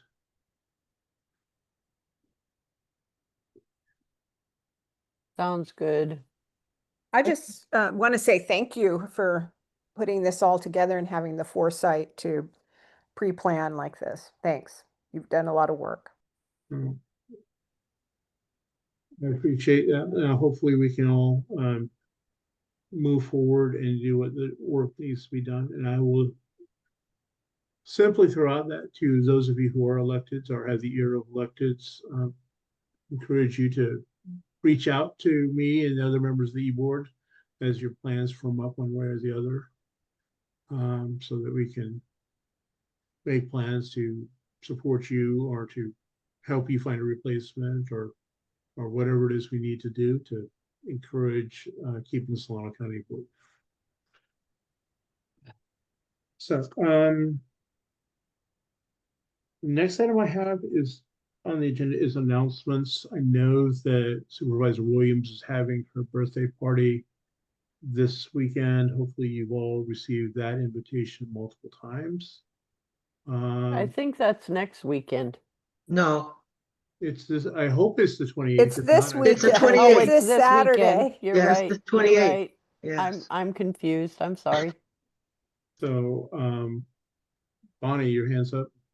Yeah, I just want to let folks know too that Sustainable Solano is having with Bounty of the County at Soul Food Farm on Sunday from 4 to 7, I believe. It's a fundraiser.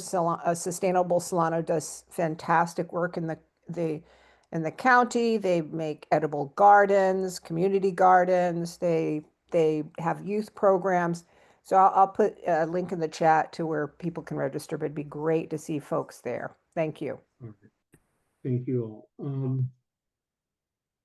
Any other announcements? Because if not, I will entertain a motion to adjourn.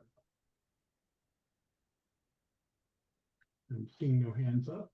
This is Lynette. I move to adjourn. All right. I will second that motion. So good night, everybody. Night. We will see you Good night. on the trail. Thank you.